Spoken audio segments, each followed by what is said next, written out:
G'day, Wayne. Tezza, how you doing? Good, mate. Pretty good. Hey, good to see you. And I just thought we'd get together and have a bit of a chat. Now, many people may not know, but I'm Wayne's keynote speaking, marketing manager. Events guru. I mean, Wayne works with the company we run called Smacking It, which is awesome service you provide. Thank you very much. Thank you very much. Yeah. But we work with Wayne on many different levels. We're good mates and we enjoy working together. So I thought today, rather than Wayne getting up there talking about himself as he often does and doesn't really like it, he's a humble sort of a gentleman. I thought it'd be better if we have a bit of a tennis player.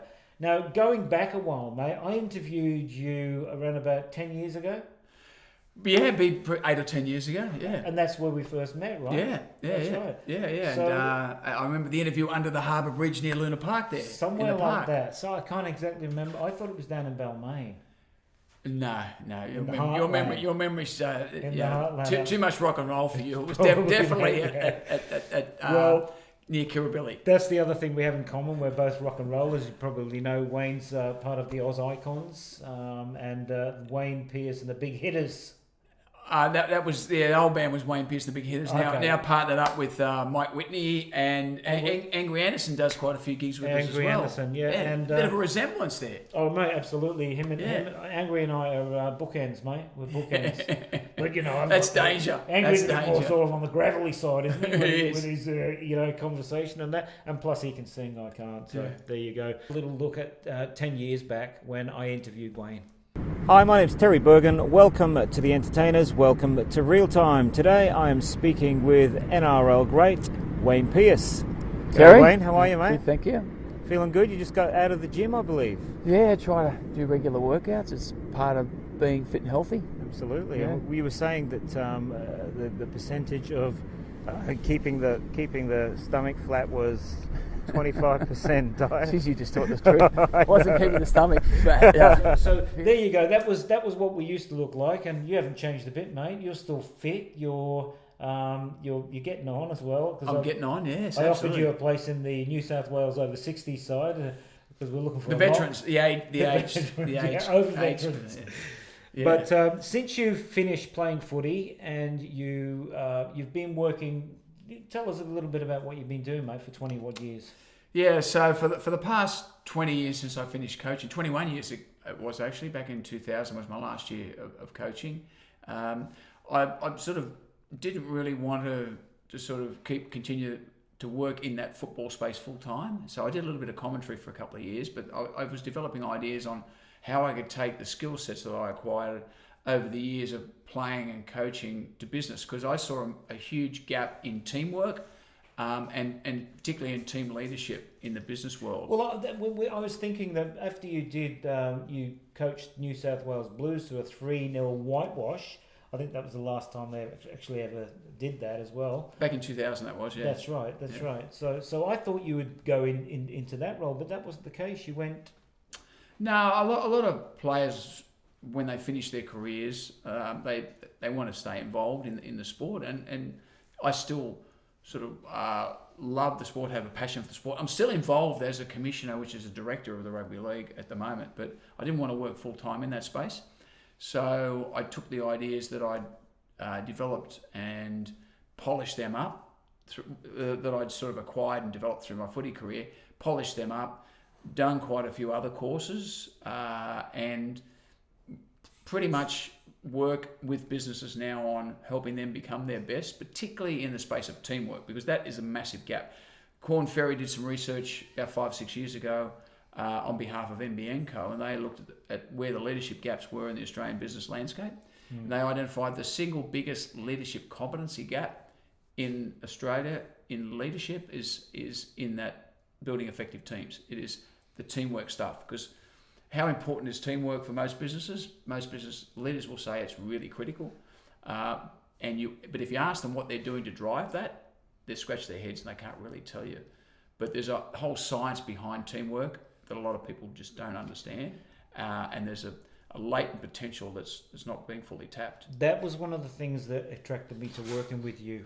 As you know, Michelle and I have been working with keynote speakers for a long time, and we kind of have a discerning sort of palette about who we actually work for, because to be congruent in building great teams, you have to have had some experience in building great teams, which we know you've had through your footy career. How much of that, how much did that play a part in, being I guess, a team building expert?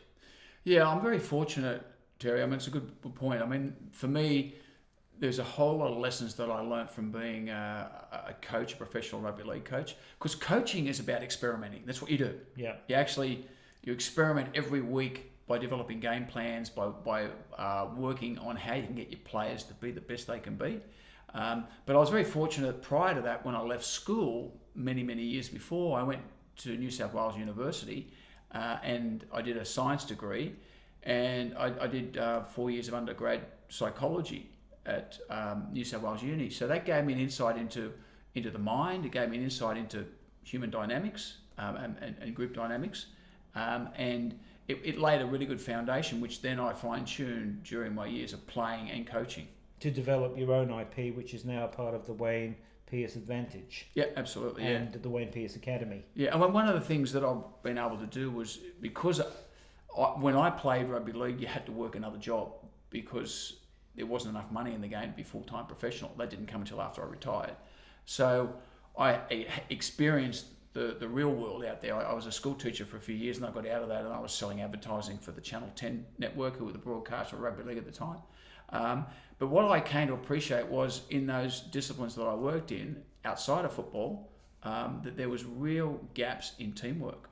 People weren't fully aligned, and they weren't addressing the fundamentals of teamwork, which I came to appreciate through studying the science of teamwork and applying the science of teamwork, that businesses could gain and benefit from. So what I do is work with businesses to help them embed practices into their business as usual. Most business leaders still think to this day, when I ask them what are they doing to develop their teamwork, yeah, we go out once a month and we do this team building day, or have a bit of fun here and do lawn bowls or build a raft together. That's actually not addressing the fundamentals of teamwork. That's maybe boosting morale temporarily, but the teamwork fundamentals are very much anchored much more in deeper concepts such as trust and accountability. And you've done some work with team building with pretty well just about every major company in Australia, mate, from looking at the list of companies there. Yeah, I work with pretty much every industry. I mean, we're Bunnings, we're Ansto, we're the Commonwealth Bank. I work with smaller businesses as well, medium-sized businesses. Right, so tell us a little bit about the fundamentals of teamwork. Well, it's really interesting. It doesn't matter whether you're a sporting club or whether you are a business, the same fundamentals apply. And I ask business leaders, how important is teamwork? And most bosses will say, really critical, really important. And then if the next question is, where do you see great examples of teamwork? And most people will say the really good professional sports teams, or they'll say in the army, in special operations, the army, or they'll say the full-time fire brigade. And I say to people, that's pretty accurate, yeah? And I say, what do those three disciplines have in common that you in a business don't really have the luxury of?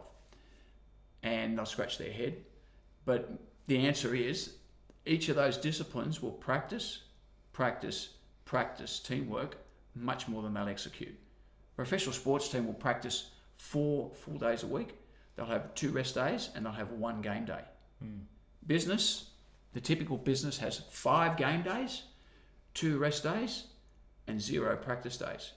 So there's no way a business can go out and practice 4 days a week teamwork, dedicated practice like a footy team does. But what they can do is they can embed the principles, the fundamental principles, into business as usual, so that they're addressing the trust concepts, they're addressing the accountability concepts, they're addressing the energizer concepts that are really critical to a high-performance team that is currently not being addressed. And that's what I help businesses do, understand these concepts and understand how to apply them. So what you're saying, mate, it's no longer enough just to go down the pub and sit around the table and have some beers as a team building exercise. Because I remember that's what we used to do. We used to call it team building on Friday nights when I was in corporate. We'd all head down the club after work, and it would get pretty messy around about 8 o'clock, 9 o'clock. Well, that was last century's way of addressing teamwork. But the 21st century model of teamwork for proactive companies is businesses understanding the science of teamwork. Yeah, and it's not your hit and miss model. It's the science-based model that's anchored in the fundamentals of trust, of accountability, and of energizing and supporting each other. And that's something that you can actually embed as part of your culture. And those businesses that have embedded that as part of a culture, who understand the science of teamwork, and there's not many of them, they're the ones that are really flying, and they're the ones that have the cultures that people want to come and work at these cultures. That's where people will actually sacrifice income to want to go and be part of a business where they're feeling that they're making progress, they feel that they're being coached, they feel that they're being given the opportunity and appreciated and acknowledged. That's where people want to go and work, and that's where the bosses in those businesses, the leaders throughout the business, understand the science of teamwork. Because the number one enabler of a high performance team is the quality of the team leader. Yeah. So it must be frustrating for you. You get brought in, say, for one session, and you might spend a half day with that team. We're talking about teams that work 5 days, have 2 days off, and they don't really practice teamwork. And then they're supposed to have you in for half a day and become experts on it. That must be frustrating that you can't go back there every month and just do a check-in and a check-up and get the team together. Would that be more effective?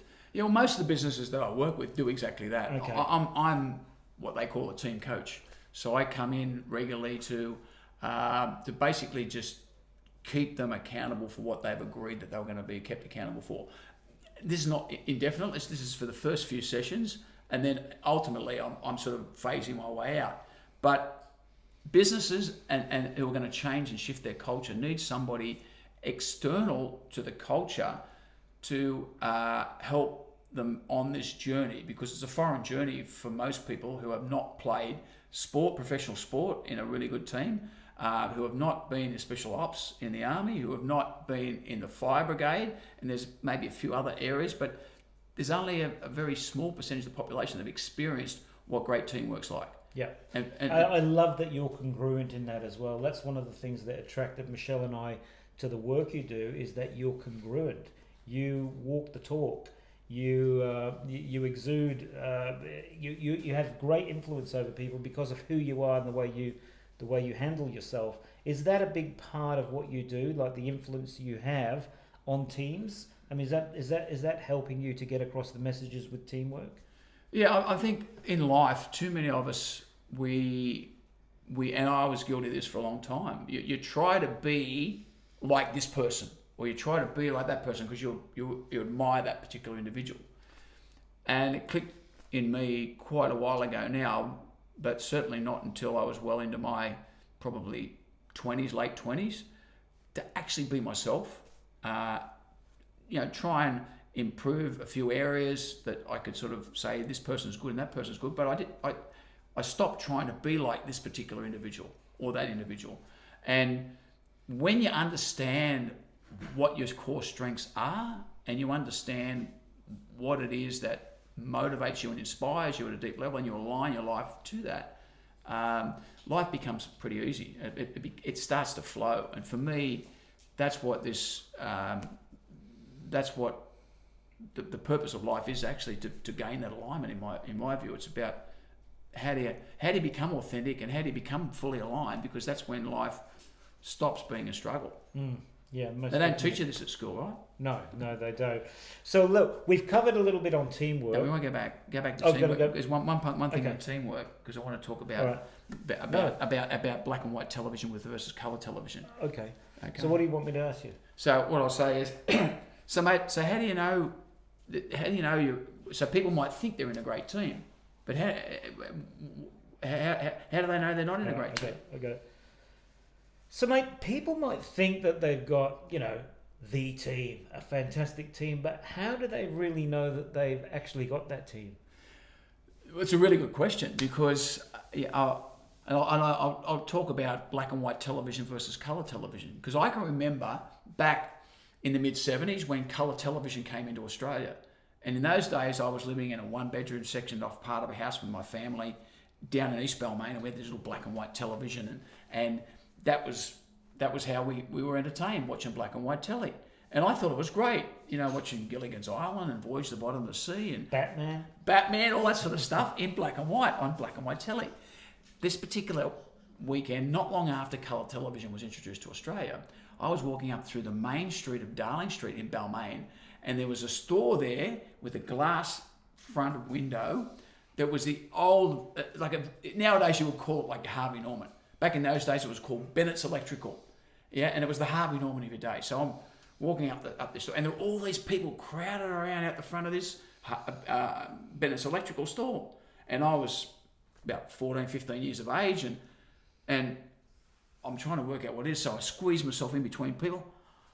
Colour television. Yeah. Colour television. Bear in mind, back in those days, Balmain wasn't a really wealthy suburb, yeah? Nowadays, you can't buy into the area unless you're Well, very I remember back then, because only the well-to-do people had colour televisions. That's right. It was like the bell curve. It was quite a while. Yeah. So I see this colour television. I think, that's amazing. Up until that point, whenever I turned on my black and white television to watch Gilligan's Island, it was just amazing. Yeah. When I went back home after having seen the colour television, never was quite the same. Which is exactly, which is like teamwork. Once you've experienced great teamwork, you don't ever want to go back to ordinary teamwork. Yeah. So, what does great teamwork look like? It's not actually what it looks like. It's how it feels. It's that energy that you feel. This is just awesome. I'm being supported here. I can trust people. I'm making progress. I'm being energized by just doing what I'm doing. That's the great teamwork space. And it's about a feeling. It's not about a cognitive assessment. So it's hard to write down and say, this is this is what it looks like. This is how it will feel. So how do I actually know what are the benefits of having great teamwork, of having a great team? What are the benefits? There are multiple benefits. I mean, first and foremost, it's the satisfaction you get from just going to work knowing that you are being supported. But I mean the hard, like the bottom line. The bottom line. The bottom line is if your business has higher quality teamwork, you're going to make more money. Why are you going to make more money? You're going to make more money because in the world that we're in at the moment, innovation is absolutely critical. Creativity and innovation is required in any business nowadays to actually move forward in a world of rapid change. To make sure you're still there in 5 years. Correct. And problem solving. Problem solving is really critical. Just getting stuff done quicker is critical. And the better the teamwork, the quicker the processes are. There's multiple benefits that all equate and come back to the bottom line, and that is you're going to make more money. So does that work equally well? For example, you've got a marketing team and a sales team. Now, traditionally, they hate each other. Well, maybe not hate each other, but they don't see eye to eye. They've got different agendas. Does teamwork help those type of companies? So I know there are lots of different businesses that have silos. They have this silo, that silo, and they're all doing their own thing, and they won't work together. Is that the sort of thing real teamwork can help? Absolutely, it's really important that, and that's a common experience that I have, and it's a common situation that I deal with. There's this business silos. Yeah, those business silos, and to break down those business silos, it's all about connectivity. And connectivity in a business team is about people feeling that connection. Connectivity is not just about communicating with each other. It's more than that. It's a feeling. Or telling them they've got to communicate better. Correct. It's not about that. It's about feeling and understanding each other better. And business silos culturally are created because the leaders of those different units are not working together and not modeling the behaviors that's required. So you've got to start, if there's silos in a business, you've got to start with getting the business leadership team working better together and applying fundamentals at that level before you permeate it down through the business. Top down, right? Yeah, Yeah. got it. So do you do, for example, I know a lot of conferences that I've booked speakers for, and I've booked you for these, but I'm asking for the benefit of our listeners out there. So is there special sessions you do for a leadership group, which are more tailored towards them, and then sessions you would do for the floor staff, or for the, or maybe for executive management down? Absolutely, yeah. I mean, you've got to tailor it for the audience. The language and the concepts for a leadership group are different to a broad-based group of grassroots employees, but they're still anchored in the same fundamental concepts, but I deliver them slightly differently. And when I do a keynote, I like to involve and make it interactive. Involve the audience and make it interactive, because You're more of a fan of the workshop than the keynote, though, right? Because in a 1 hour space, there's only a limited amount you can do. Yeah, I mean, you can get some benefit. You can get some benefit from a keynote, but unless there's some sort of interactive component, to me, it's like Chinese food. Looks good, tastes good, but you're hungry half an hour later. But with the really good interactive keynotes, people will absolutely remember and feel a sense of progress in that defined period of time. Yeah, in the 1 hour.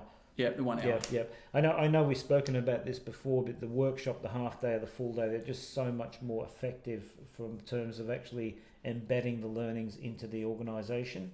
They are. I mean, the challenge for business leaders is to use the most valuable resource that they have, and that is their time, in a way that is a gamble.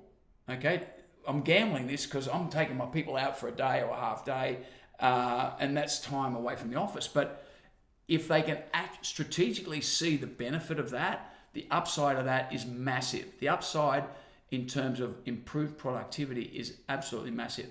But what it requires, as a facilitator, me, to get the most out of those participants in the defined period of time that they're available. So if those participants don't leave the seminar and go back to work feeling more engaged, more accomplished to continue to work better together going back to the workplace, then I haven't done my job. Yeah, so I love the way you're separating a feeling over a thought, because a thought is one thing, a feeling is much more powerful, right? When it's emotive, when it sort of gets you right in the pit of your stomach, it's obviously going to be different than maybe reading a book on leadership or team building or whatever it may be. And that's why the interactive nature of learning is much more beneficial in terms of retained information and retained learning. It's much stronger when you get people involved and doing activities. That's proven, and that's what I like to do and what I prefer to do in terms of the seminars I run. I know with some of your executive clients, you do one-on-one with, and it's quite expensive, I know, but it's apparently very effective to have that time with some of the sort of what do you call it, the guys right up there at the top of the. Yeah, I mean, coaching is a concept that's misunderstood. People too often assume that if you've got a coach or working with a coach, there's something that needs to be fixed. Roger Federer has a coach. Yeah, Tiger Woods, not playing that much golf now, but Tiger Woods at his best had a coach. He didn't have a teacher. Yeah, but he wasn't broken either. Federer wasn't broken, or he's not broken. But coaches help people go from good to great, and they help people become their best. Coaching is a concept that's a lot different to teaching. Coaching is really about working with people to help them open up their mind to concepts that will help them become the best version of themselves. Well, I just find it strange that, and I know that we've spoken about this before, is companies spend so much on product development, marketing, sales, even aesthetics of their building, yet when it comes to something like team building, which can add so much credibility to the company culturally and also impact in terms of productivity and profit, why is it, do you think, that this sort of team building or your version of the team building is sort of, we'll spend maybe 20,000 on it, but we don't want to spend too much more, we've got to put more money into product development? when it's kind of counterintuitive to Well, do that. because most business leaders, with respect to businesses, don't understand the fundamentals of what teamwork is all about, and don't understand the massive upside that comes with embedding a high performance team culture. They just don't understand. They don't grasp it, and it's no fault of any business leader, because where do you learn that? I've learned it the hard way through combining professional sport as a player and coach with academic studies from university, which were not in the teamwork space, they were in the psychology space, but I dovetailed them together to develop the IP that I now share with businesses. So there's not many places you can go and really understand the science